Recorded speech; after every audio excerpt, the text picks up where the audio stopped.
بلوچستان میں دہشت گردی کے واقعات کو سمجھنے کے لیے آپ کو 1947 کے بعد کا منظرنامہ سمجھنا ہوگا۔ بھارت کی تمل ناڈو ریاست کے مشہور اداکار کمل ہاسن نے کہا تھا کہ 1947 کے بعد پہلا دہشت گرد ایک ہندو تھا۔ ان کا اشارہ ہندو تنظیم مہا سبھا کے رکن نتھو رام گوڈسے سے تھا۔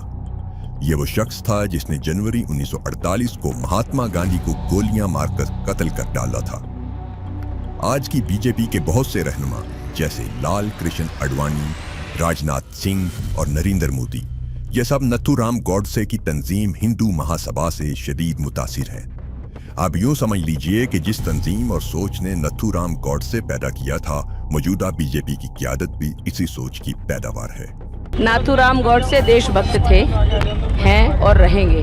1947 کے بعد نتھو رام گوڈسے نے جس دہشت گردی کا آغاز کیا تھا، آج کی بی جے پی قیادت نے اسے دنیا بھر میں ایک تناور درخت بنا دیا ہے۔ کینیڈا میں سکھوں کی ٹارگٹ کلنگ ہو، انڈیا میں خالستانی سنگر سدھو موسے والا کا قتل ہو، افغانستان میں کے ٹی پی کی پشت پناہی ہو، یا بلوچستان میں بلوچ لبریشن آرمی کو فنڈنگ ہو، ان سب کے پیچھے وہی سوچ ہے جس نے گاندھی جی کا قتل کیا تھا۔ نریندر مودی کے موجودہ national security adviser Ajit Kumar Doval بھی اسی سوچ کی حامی ہیں، اور کمال یہ ہے کہ موصوف اپنے آپ کو دنیا کا آخری بڑا جاسوس سمجھتے ہیں۔ انہوں نے اپنے دور میں جتنے بھی بڑے جاسوسی کے آپریشن کرنے کی کوشش کی ہے، ان سب میں اللہ کے فضل و کرم سے انہوں نے انڈیا کو بھرپور دنیا میں ذلیل کروایا ہے۔ اجیت کمار ڈوول نے بھارت کی دنیا بھر میں جگ ہسائی ہی کروائی ہے۔ بھارتی حکومت آج تک امریکہ اور کینیڈا میں سکھوں کے قتل پر صفائیاں دے رہی ہے، اور انڈین میڈیا ہر سال اجیت کمار ڈوول کی خیالی سرجیکل سٹرائک کو حقیقت میں بدلنے کے لیے اربوں روپے کی فلمیں بناتا ہے۔ اجیت کمار ڈوول کی ہدایت پر بلوچستان میں دہشت گردی کرنے والی بلوچ لبریشن آرمی کا ایک انٹیلیجنس ونگ بنایا گیا تھا، جس کا نام Zephyr intelligence research and analysis bureau ہے۔ اس نئے گروپ کا مقصد بی ایل اے کی دہشت گردی کے لیے مخبریاں کرنا ہے۔ زیفر یونانی میتھولوجی سے لیا گیا ہے، جس کا مطلب مغربی ہواؤں کا خدا ہے۔ یہ نام اس لیے رکھا گیا ہے کیونکہ اس تنظیم کو مغرب سے سی آئی اے اور موساد جیسی تنظیموں کی بھی بھرپور مالی مدد حاصل ہے۔ اگست 2024 میں اس دہشت گرد تنظیم نے ایک ہی دن میں بلوچستان میں تقریباً 60 افراد کو قتل کیا تھا۔